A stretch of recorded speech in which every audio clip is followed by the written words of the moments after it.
Welcome back, guys. We're here to the Creative Hub. It's been a long time. Dude, it's been like They're not going to know this. months. That's okay. Actually, it's only been a week. Yeah. So we filmed a lot of episodes, like we got them in the probably bank. 6 or so in total in the bank. I posted like 2 of them, and then we have 4 left that we still need to post, which is good. There's a lot of good stuff coming, guys. So I was 7th on your list. Okay, So all right, far Jesse. down, In my heart, you're number 1. All right. Don't tell Bryce that works. He's That still counts. hurt Crap. Is there a way to block someone from listening to a podcast episode? Yes. Bryce, don't take it personally. Woo. All right, it's about to get real in here. Kate, take it away. Yes, guys. Well, welcome back. You didn't do your posting. Welcome back to the number 1 podcast in the world. Universe. I'm sorry. This is the number 1 podcast in the universe. It has been long for you. I'm out of the game, man. I'm sorry. This is great. This is going to be jam-packed, value-packed, like always. Jesse, can you do a quick intro real quick? Like, Yeah. who the heck are you? Like, okay, so we found Jesse off the street. He was like, hey, I want to be on a podcast. We're like, yeah, come and join us. So Get in here. What are those? Just little... Yeah, We're almost actually, matching. So this is great. Tell us basically, if you get asked what you do, what's your response? Oh, in short, that's going to be the tough part. So, Yeah. anyways, Jesse Taff, lived out here for about 13 years. And what I do, my wife would say work too much. I would say the same thing, but essentially real estate agent, run a real estate team, work through some big real estate investments as well as my own property ownership, and then have a few other small businesses that I run and investments. So entrepreneur overall, but heavy real estate focus. you know, we're going to get right into it. What is an entrepreneur, Jesse? Like, if somebody says, what, like, you describe yourself as an entrepreneur, I feel like there are entrepreneurs, but I also feel like it's a very overused word nowadays. Yes. I feel like everybody's an entrepreneur. So what is an entrepreneur? Yeah, exactly. And I would agree with you, and I tell a lot of people that too. I almost hate to use that word because it is Right? such a buzzword the Yeah. last like 3 to 5 years. When people ask me what I do, I'm just like, marketing. I know, he was like, I don't like to use the word, so it's fine. But do like yeah, videos. I would say, I don't know the exact definition, but in general, an entrepreneur is someone who finds or sees a problem and tries to find a creative or innovative solution for that problem. Obviously, going through that process, they're going to monetize it, but trying to improve society, improve people's lives, improve different aspects of business through creating a solution for a problem that hasn't been solved or improved or I agree with the foundation of that. Yeah. I think to go a little deeper, so I think there is a hard definition. I'm sure there Sure. is, like there's a Webster definition, whatever. But I think, well, yeah, we could. Let's pull it up. I'm gonna But do it I while you think talk. I don't, in my opinion, I don't think anybody really knows what a true entrepreneur is until they've actually done it. Sure. And it's kind of like what is that Preach circular on that. definition where it's like Yeah. you're not gonna know until you've done it, but what is it? You don't know until you've done it, right? So, Yeah. what is it? What is the definition? Yeah, I was going to say, so entrepreneur, a person who organizes and operates a business or businesses, taking on greater than normal financial risks in order to do so. So that last part, if anything, So, is probably taking the on most. a greater risk. Taking on a bigger risk than most people. Yeah. Why do you think it's so overused nowadays? Why does everybody have entrepreneur in their Instagram bio? MLMs are probably one of them. Like, dude, my friend that graduated from high school started a clothing line and made like $200 in sales, and now they're an Now he's an entrepreneur. entrepreneur, So, Yeah, he's an entrepreneur. so why is it so overused? Well, like I said, it's a buzzword, and it's kind of the direction everyone's headed, and maybe we'll touch on it more later. But the old strategy of get a good education, get a good job, stay at that company for 40 years, and retire is slowly going out the window. And what's replacing that is side businesses, side hustles, being an entrepreneur, and kind of creating your own career and way of life. So that's where everyone wants to be the quote-unquote entrepreneur that's successful. So they put it in their bio when they have any sort of non-traditional like thing career. that's not like a W-9, Exactly. or a W-2 employee. Yep. Yeah, and I'll say with that too. Like, I think it's probably just more trendy and sexy now to say it, right? Yep, Just saying, exactly. yeah, like I'm an entrepreneur. Like it's the thing that people want to do these days. Yeah, like, and I don't know Yeah. the years because I wasn't probably alive then. But, in the 80s or 90s, working in the bank, the bank world, or being a financial person or in the stock markets was the hot trend then, because you say that and everyone immediately thinks, oh, they must be super successful and wealthy. Yeah. So they might be someone that I want to interact with. Now, you go and tell someone you're an entrepreneur, people immediately think what they see on Instagram or social media, which is the fancy cars, the extravagant Suits. lifestyle. Yeah. Yeah, Yeah. exactly. Everything. All right, we're back from that interim break. 2 hours later. So Jesse, so I know you talked a little bit about like what you do. Can we talk a little bit about your background? Because Ridge falls apart. I have to throw in the SpongeBob reference. You know when it's like does that and it's like 2 hours later. I know. So, but yeah, let's talk about a little bit on this because I think I know about this, but not Okay. everyone does. So talk a little bit about what you did before real estate. Sure. And have you always been an entrepreneur? Because I've only personally seen you jump into a bunch of owning these businesses in the last few years, and maybe you had them before. I just didn't know. Yeah, great question. So, originally from Washington, obviously lived out there, moved out here to go to Boise State about 13 years ago. So my background is actually engineering. So I got my bachelor's degree in material science engineering and worked in the semiconductor industry for a few years right out of college, worked at Micron Technology here locally, and probably 6-7 years ago, picked up a book called The Millionaire Fast Lane, which really kind of opened my eyes to a new way of living or a new potential career path that I had always been interested in, just had no idea that it could be an actual legitimate way to make a living and create a life for myself, and that's through entrepreneurship. So as a kid, I was always flipping Pokemon cards or selling toys or Jesse was a nerd. on eBay. Is Is a nerd. That stuff Is a was nerd. popular then, you guys. It know. was. so back then you were cool. Yeah, Like, you were the exactly, dude. yeah. Selling stuff on eBay, flipping things on Craigslist. I had Oh, cool. tried to do clothing for a little bit, just wasn't my style. So I also manufactured some things in China, shipped them over, and sold them on Amazon. But Oh, wow. all that was way before real estate. And then it was all more just like side hobbies because it was interesting and fun to make a little extra income. And then again, reading that book, The Millionaire Fast Lane, made me realize like if I take this full time, it could be everything that I'd want in a career and in a lifestyle that maybe the engineering field wasn't providing me. So about 6 years ago, started looking for businesses to purchase just because I didn't have the time to start one per se with a full-time engineering career. Yeah. And purchased my first cleaning company, Boise Cleaning Ferry, and then Okay. since then obviously moved into real estate and have another commercial cleaning company, Everest Maintenance Group, Yeah. and then a few other small side ventures. But And that's yeah. where we met, was when you first started in real estate. Mhm. Remember that? Yeah, when I worked at Yeah, Next yep. Title. Yeah, Yeah, yeah. exactly. Like, I think it was, didn't you just get licensed when we met too? Probably. Was it around that? I think it was Yeah, I like think right so. then. Yeah. Yep. Which is so cool because I feel like I remember you just doing it, obviously coming out of Micron, and I knew that was the clients that you were going after as well, Sure, right? yep. People you worked with.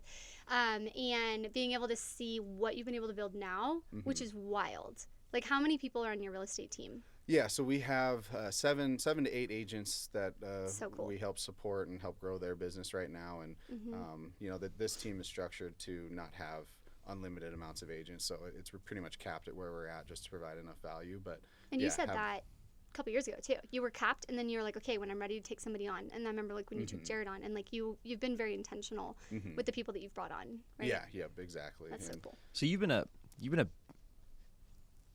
entrepreneurship in your blood probably for a long time, like since the early stages, because you've been trying these different ventures and entities and trying totally different things. So it's not like this is really a new thing. It sounds like that factor has always been a part of you. Let me ask you a question. Are all real estate agents, would you say all real estate agents are business owners? No. Oh, that's good. What makes an agent a business owner? It's funny you say that. So that when I first meet with any new agent, whether they're just wanting to meet for coffee and chit chat, or I'm looking into bringing them onto the team, one of the main pieces that I tell them, or pieces of advice that I tell them, is when you're getting into real estate, you have to view it as starting your own business. This isn't a job. This is you creating a business. You are the sole owner, and you are the person that you need to market. You are the business, and those who go into it viewing it like that usually are more successful than just, hey, I'm a real estate agent. I'm going to go call my friends and family, and we're going to, make multiple 6 figures every year.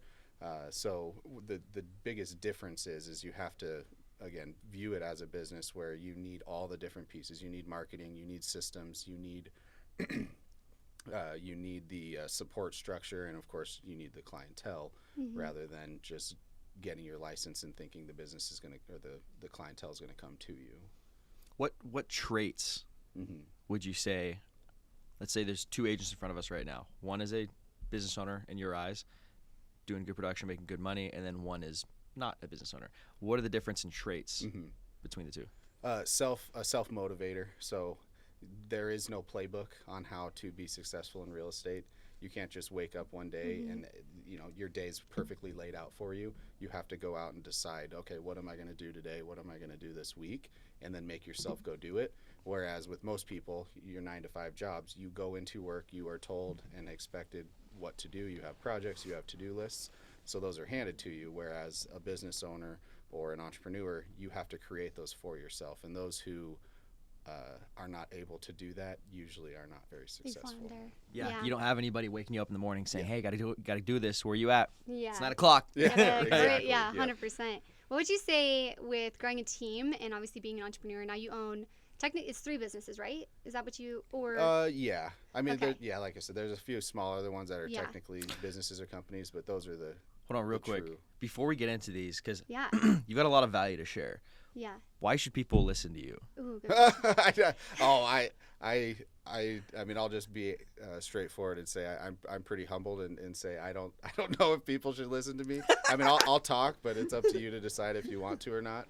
I mean, I think I feel like I have some good things to say and some good advice, and I have been through quite a bit in my short 32 years. But I'm not going to go sell somebody or convince someone that I'm the best. Well, it's a good question to ask too, Yeah. because you can gauge a lot about somebody and whether or not they could be a good mentor or somebody should even listen to you at all based off their response, right? The fact that somebody can be humble and have humility and say, well, hey, I don't know if you should listen to me in the first place. However, I have done X, Y, and Z, so I might know a thing or two about these things. Which he has. I mean, you've run obviously Which 3 you do. great businesses. Right? Like, yeah. the ability to balance, in my opinion, the ability to balance humility, but confidence and also knowing your value and what you're capable of doing is, I think, one of the keys. We've talked of, about like, this before. we have. I love because I love it. Yeah. It's something that I'm always trying to do. But at the end of the day, my purpose in asking that, I didn't word it very okay. bubbly. But the reason asking that is because most a lot of podcasts, people go straight into like, what do you do? And then they start asking questions about like, how do you build a business? How do you do this, this, and that? Yeah. But people don't know like how much money they've made, which they don't need to know. Yeah. They don't know how much money they made. They don't know how many employees they're in charge of. They don't know how long they've been doing it for. They don't really know like hard credentials of, okay, if you're gonna ask questions about this, like if you're gonna ask questions about how to build an effective team, how do I really know if they're actually running and leading an effective team? So anyway, I whenever I'm listening to podcasts and I talk to other entrepreneurs and talk about different podcasts, that's a common theme is they're like, man, I'm listening to these and I think they've got good value they're talking about, but I don't really know if it's someone I want to be listening to. And Jesse, the only reason you'd be on this podcast is because you have value to share. 100%. You're obviously accomplishing and doing things that 99% of agents aren't doing, right? Making me When you've blush. grown a team that isn't just like, let me get somebody with a pulse. You have people that are like really succeeding. And I've been able to watch the people that you've brought on, which you've been very specific on, and watch them grow, which has been so cool to honestly see. And it's the fact that you maintain your humility, and I tripped over that word like 5 freaking So times. Humility, right? But you're able to say, hey guys, I've still got a lot to learn. Yeah. I've done X, Y, and Z, and I've done a pretty good job at it, but I've still got a long way to go. And that is what's going to allow you to continue to go up in the up curve. The second somebody thinks I've got it all down and I'm the shit is when you start to plateau. Hey, you start to listen. decline, right? Anyway. So maybe no, I love that. So basically in your field, what would you say is like your biggest asset or skill set that has allowed you to kind of separate yourself from others? Because you really have made a name for yourself. Yeah, I always have difficulties like picking one thing or favorites. So it's tough to answer like what the most important aspect I would say, but maybe a couple that I would put in the top tier would be one, again, coming from the engineering background, figuring out problems and coming up with solutions. I mean, that's and the entirety of engineering is literally that. It's problem solving, and that is a big piece of real estate. You know, whether it's offers negotiating, figuring out creative marketing for listings, or creative financing for buyers. Whatever the case is, there's always little problems that come up that need to be solved, and those that think inside a box or are stuck to the traditional real estate rules and processes sometimes aren't going to be able to figure out how to solve, those small problems that come up with clientele. And then the other piece is just passion and care for passion and compassion for people. So, I mean, that's why I really got into real estate versus some of the other entrepreneurial ventures that I tried. Like clothing, there was no people interaction. It was me on the computer, and it was exactly like engineering, but worse. Yeah. So in real estate, I am able to go and interact and help people succeed in a goal that they have in terms of buying, selling, or investing in real estate. So my passion for helping people, interacting, networking, I think is a big piece of why my real estate business has been successful. Love that. What do you think you'd be if you didn't do real estate? Like, if real estate wasn't an option for you, what else do you think you'd be doing? Yeah, that's tough. I don't know. It feels like this is where I feel like this is where my life was or has always been headed towards, and it just took a little bit of time to realize that. Yeah. But I mean, I would still say running businesses like the cleaning companies and whatever other opportunities came about.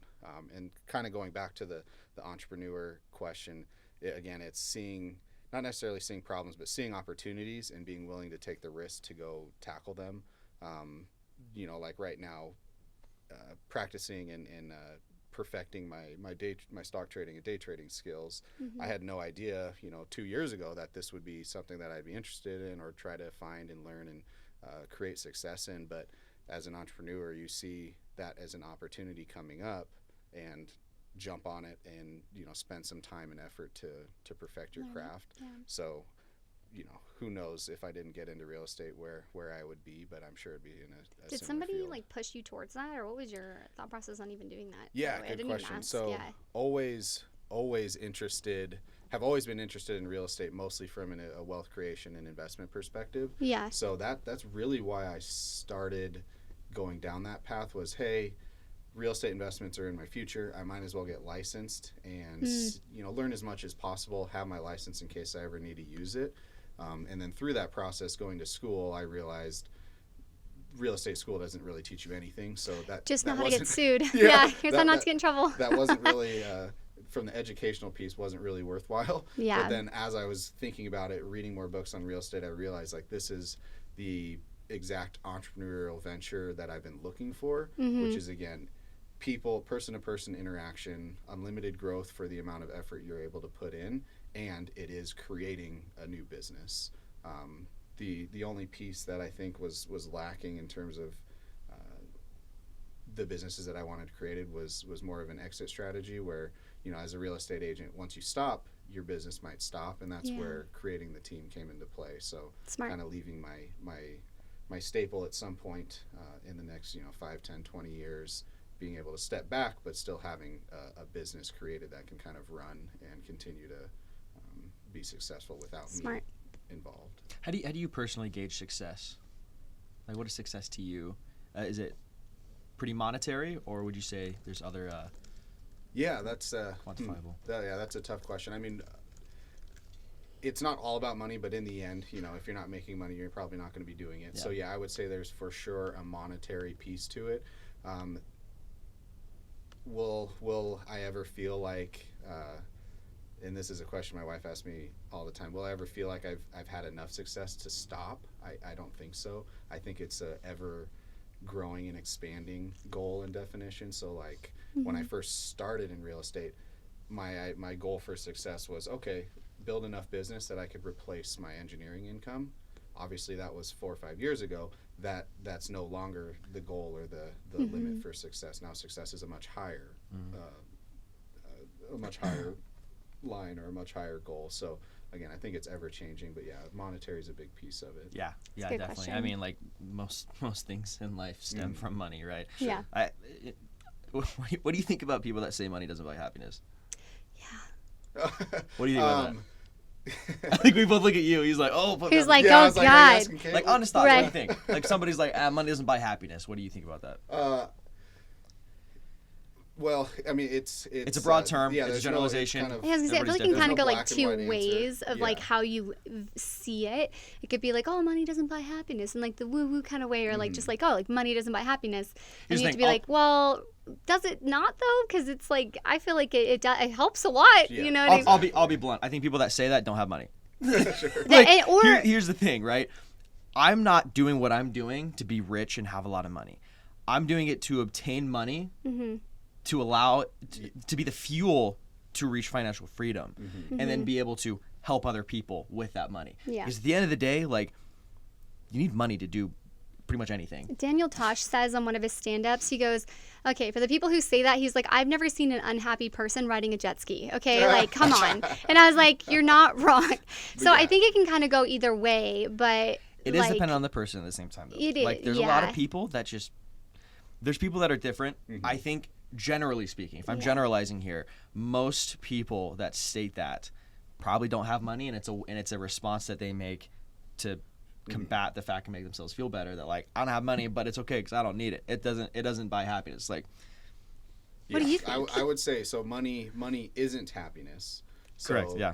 That's for sure. And then I would say money allows you to have other aspects of your life create happiness. But yeah, buying monetary things won't make a person happy. So that's where, a yes or no to that answer is tricky. There's really no yes or no. Yeah. But yeah, but I like how you say that. That's a good response, though. I agree with that. Yeah, so I think well it's good. Put, yes. But rapid fire, bro. So that was good. I like that. When it comes to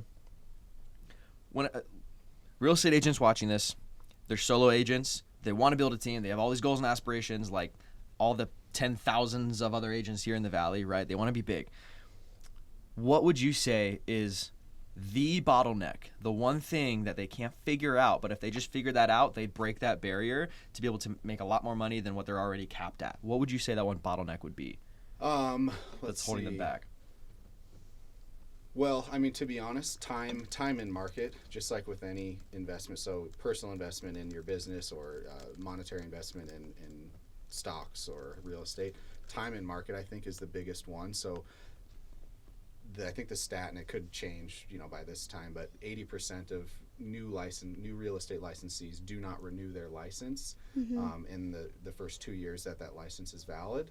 And obviously there's a lot that goes into that, like effort, skill, knowledge, but regardless of that, for most people, if they can just cross that 2 to 3 year period, have enough, find enough business, then their growth will be exponential after that, because it really is a snowball effect.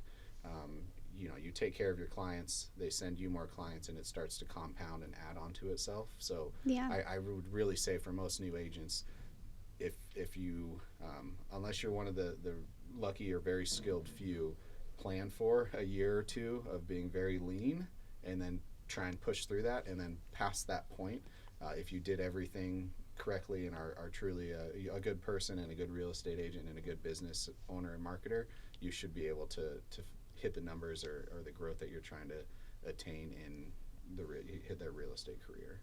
That's cool. That's a good response. Do you think there's like a secret sauce maybe that that's not many agents get, or do you think it is as simple as just working hard and staying consistent? Consistency, I think, would be it doesn't sound like a secret sauce because it's so basic, but really the fundamentals, just like with any business, are what's going to make or break you. So consistency, obviously effort is a big one. You can't just, be consistent on social media or in person and then not follow up with actual effort to provide value to your clients. And then really believing that real estate is still one of the few relationship businesses. So it's still person to person. So trying to no matter how many of those stupid companies come in, right? Yeah, they come and go. They always make money for a few years, then they blow it all and they lose it. Just so you say hard work and consistency? Yeah, I mean, and I think that's the two of the ingredients for success in any pretty much aspect anything of life. But for sure with real estate, consistency. Yeah. What do you do? So obviously, motivation, I can't remember the quote, but it's something that's like you don't always have motivation, what is something that you feel like you do, whether it's reading books, podcasts, and stuff like that, which I know that like him and I are both pretty big on, and I feel like you pretty much are too. What would you say that you consistently do that keeps you motivated to do things? Yep. So definitely continuing to learn, and then continuing to review, write down, and set new goals. And I'm a big believer in setting those goals lofty. So, love or hate, Grant Cardone is someone that I really I guess, take after or listen to in terms of goal setting. So I do believe in, 10X, that book I listen to maybe 2-3 times a year. Oh, really? Yep. Nice. And then just overall being very, very self-aware of where your motivation and levels are at. Humans go through this sine pattern. So you go up in peaks and then down in valleys in terms of like energy and motivation and all those type of things. So knowing when you're at your peak, trying to stay there as long as possible, and then when you start coming back down, you need to realize like, okay, hey, I'm falling off my peak of motivation, my and energy. How do I reduce that so I don't go too far down into that valley and then start picking back up again? Because you can't perform at 100% of the time. I mean, people who say that are lying. Yeah. So with that being said, just being very self-aware, there's times where it's like, oh, I don't want to do this week, or I just don't feel up for it. Yeah. And realizing that's okay, and then figuring out how to reverse that. And a lot of that is usually going back to my goals, really taking them to heart, and then reading some of them. And you physically write them down? I try to, yeah. Yep. Cool. Yep. Do you journal or anything like that? I had for a little bit of time, haven't lately. Schedules are a little off with two little ones. Yes. But when I can, or when I have the time, or am able to sit down and do that, I will. But goals for sure are something I try and review as frequently as possible. Love that. You've obviously traveled to different markets, and I know that you've obviously gone to Washington just because we've chatted about that, and I'm not sure what other markets you've actually gone to. What have you seen? Lock it up. Lock it up. You comfy over there? You know, Philip? I'm just making myself comfortable. What have you seen that they are doing that you feel like Idaho is lacking, and what do you see that they're doing that maybe we're more advanced in?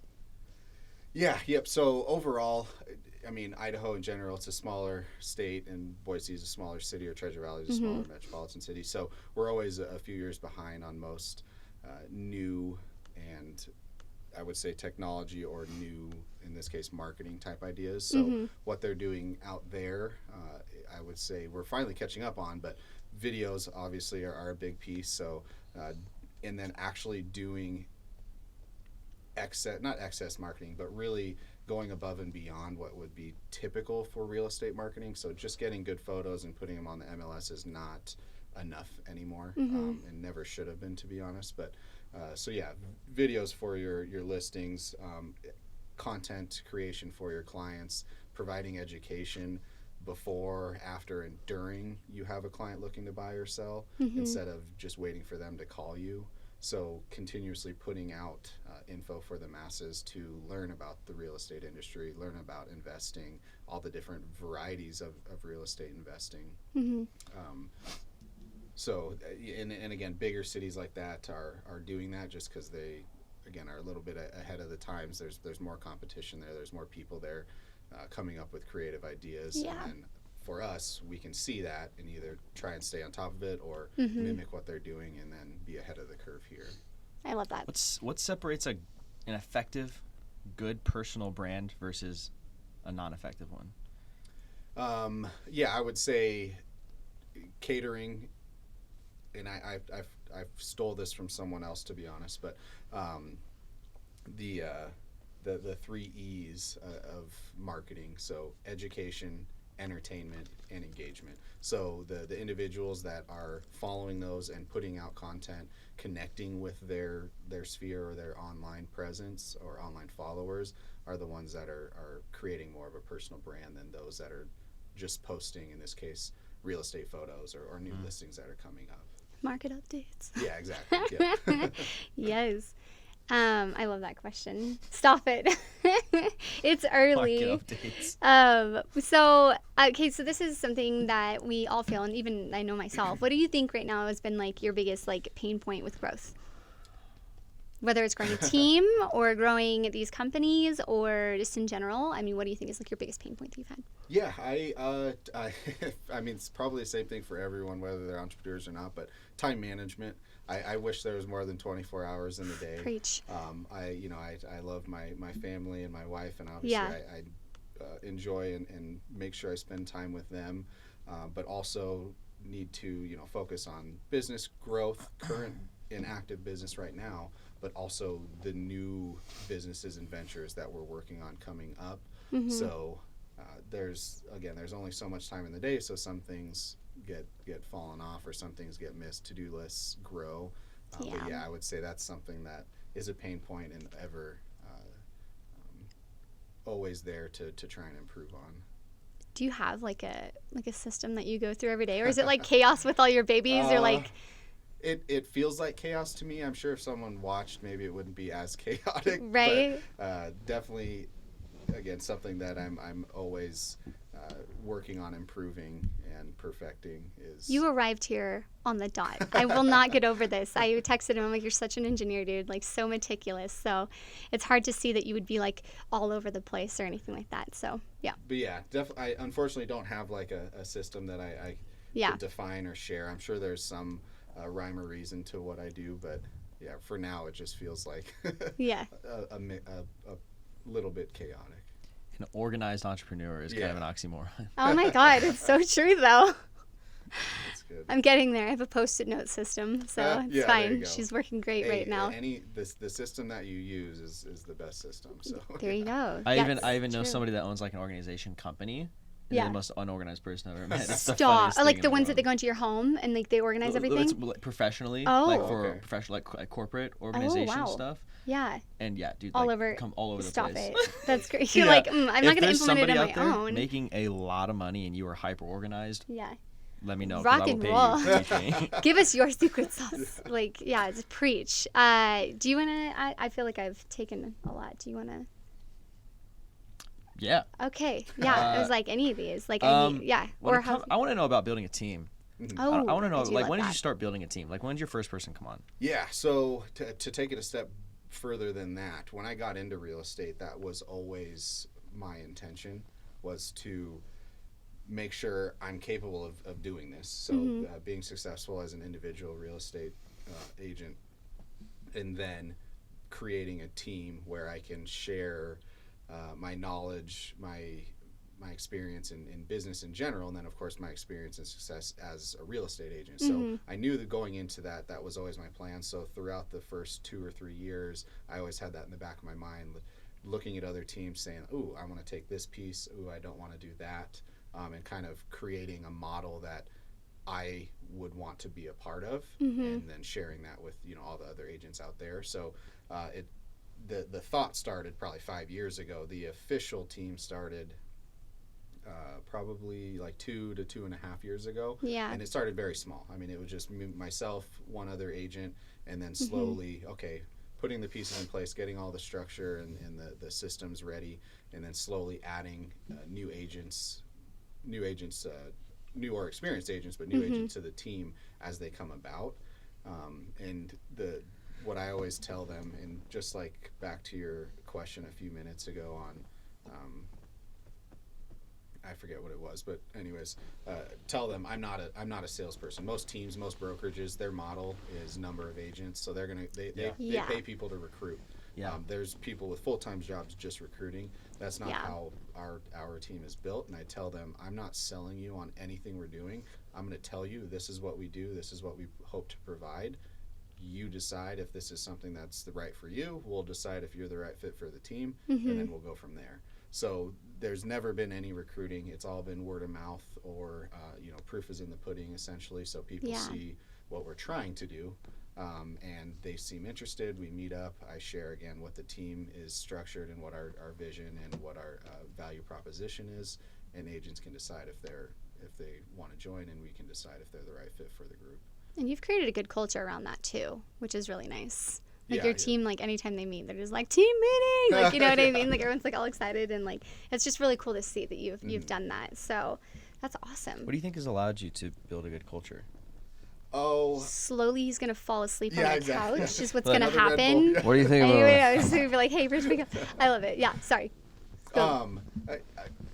Honestly, I should probably have more focus on that.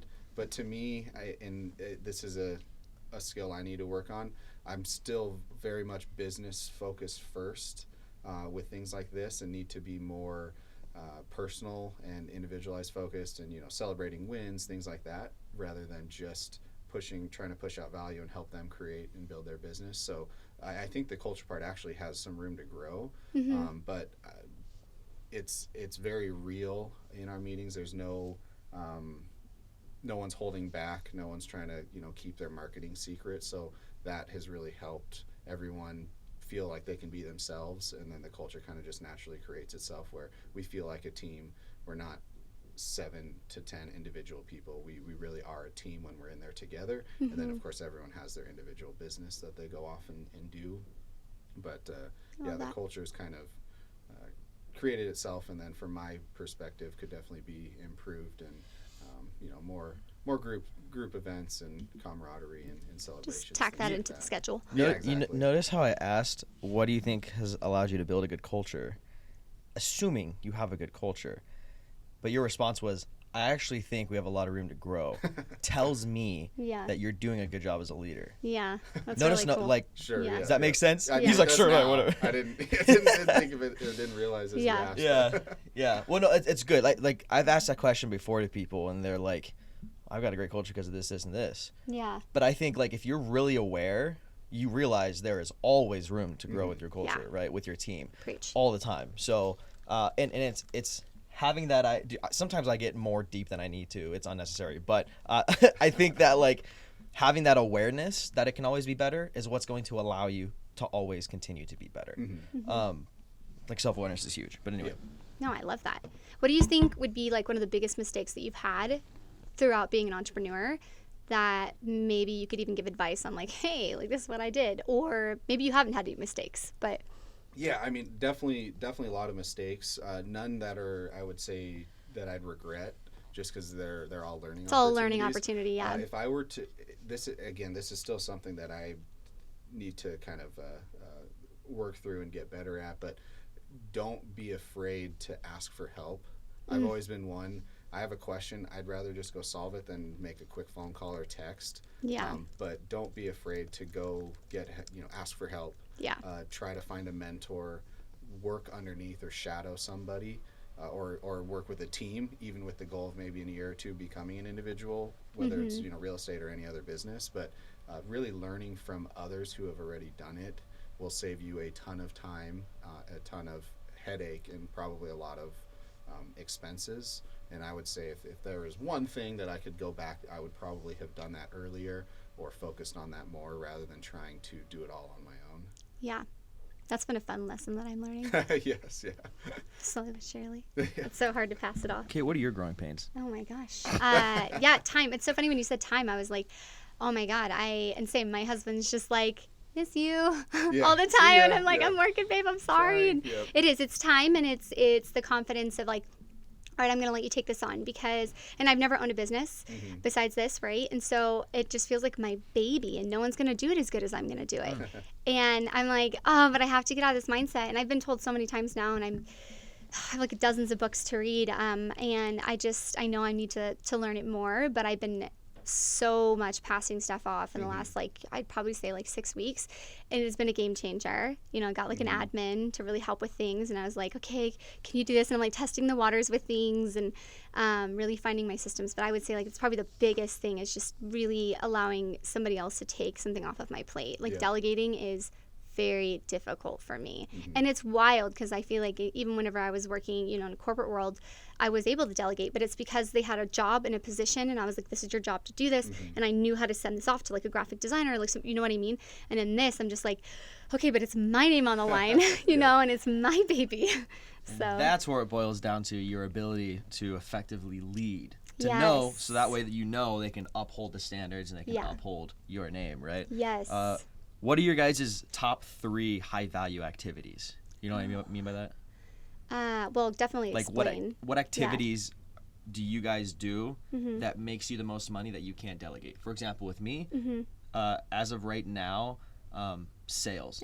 Being in a room with someone, learning what their needs are, piecing together a proposal, and then selling them. I can't have anybody else do that. Yeah. Down the road, we get bigger, bring on a closer or a salesperson that is dedicated exactly to that. But as of right now, especially as we're growing, that's my high value activity. So what activities do you guys do within your businesses that makes the most money that you can't just easily delegate? And then, because that's understanding your high value activity and your lower value activities is what's going to make it a lot easier to delegate and to manage your time better. Because before, a year and a half ago, when I was first getting started with my thing, I was spending.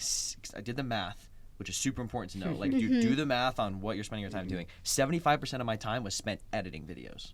It wasn't out there communicating with clients. It wasn't relationship management. It wasn't consulting. It wasn't marketing strategies. It wasn't any of that. It was editing videos. Yeah. And I was like, dude, any editor could be doing this. Train them a little bit so they know how to edit same style, similar, like all that stuff. But if I just hired one person, freed up 75% of my time, imagine what I could do with 75% of my time. Then you want to go a level deeper. You figure out, what is every hour of your time worth?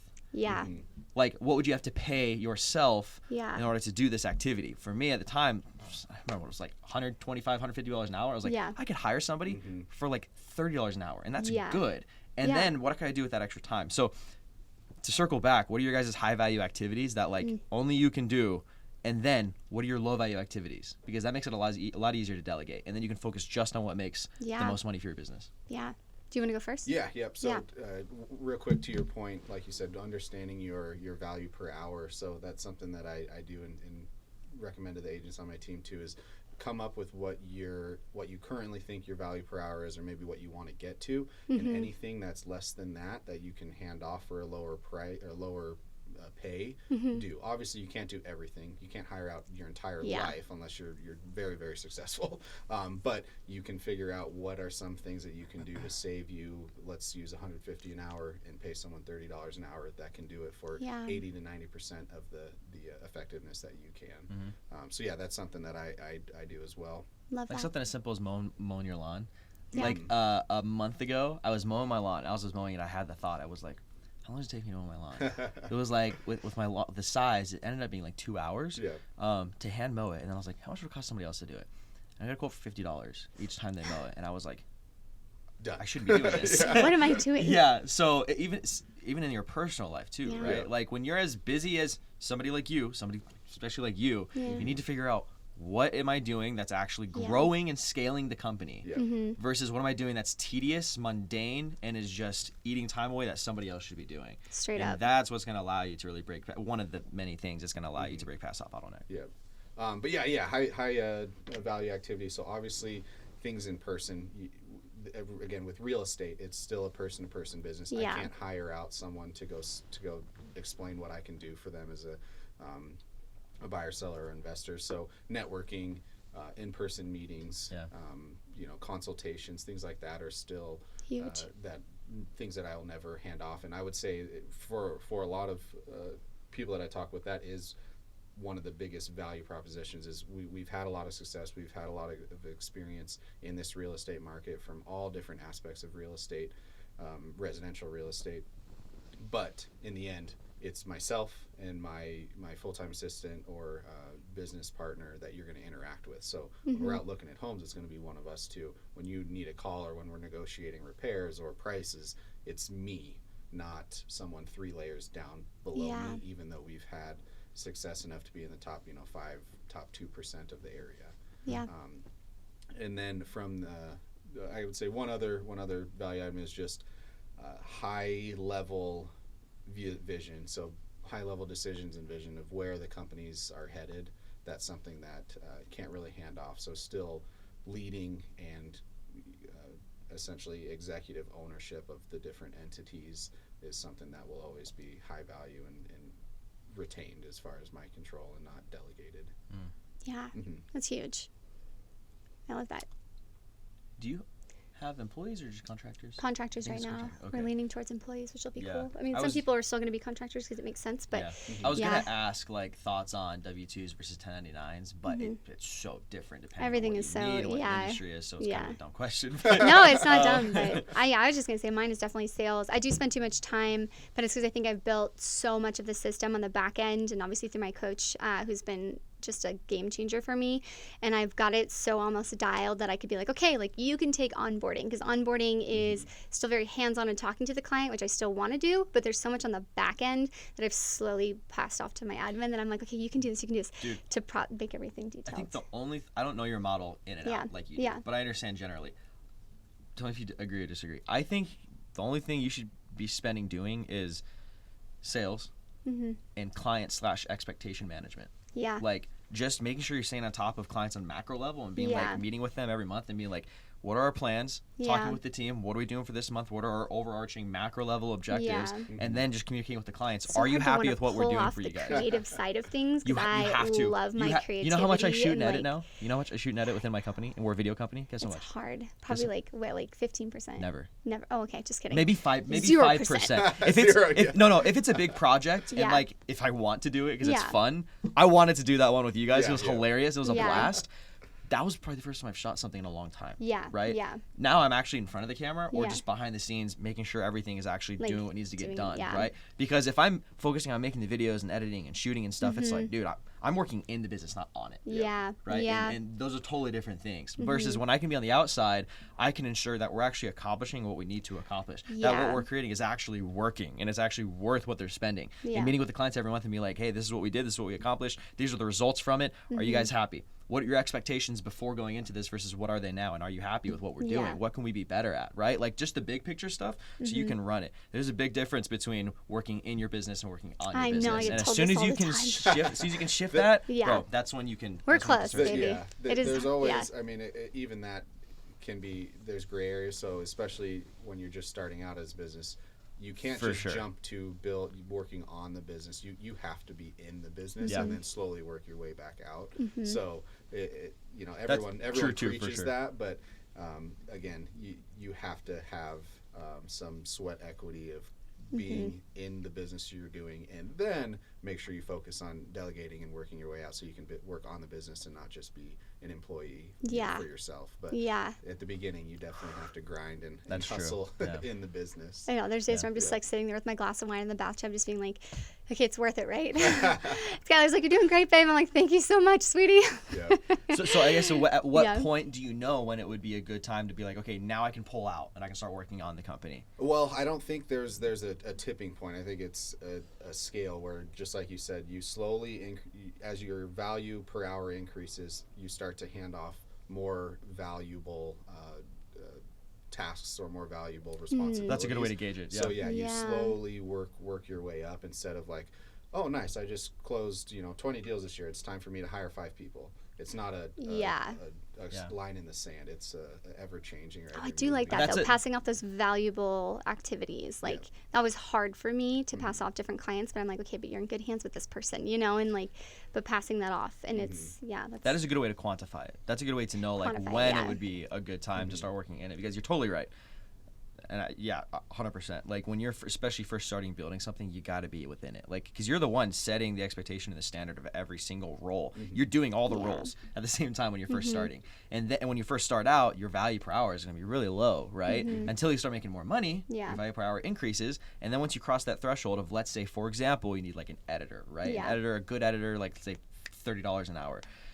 You're not going to hire an editor if your value is $30 an hour. But when you start to get well above that and Yeah. it makes sense, then It you can makes begin to sense delegate. to- So that's a good way to like gauge of Yeah. I think when is a good time to start delegating that kind of stuff. preach.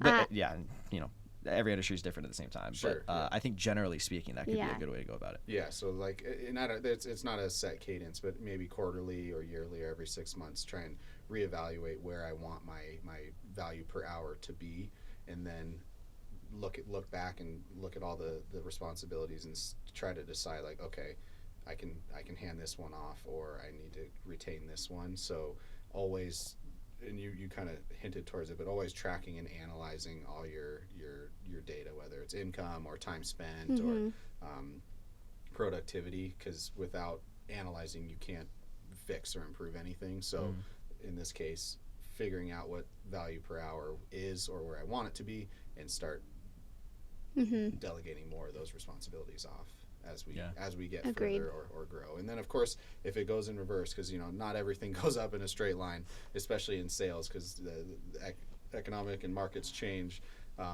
Sometimes maybe you have to be humble enough to take a step back and be like, okay, now I need to take this back on, rebuild it, regrow it, improve it, Yeah. and then can grow back out of it and Delegate it again. redelegate. Yeah.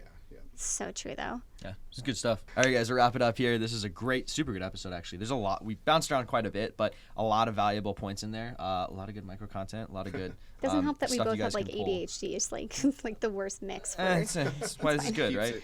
Keeps Right. it fresh. Yeah. So we got one more question for you, Jesse. 5 years from now, where are you going to be? 5 years. I am going to be 5 years older.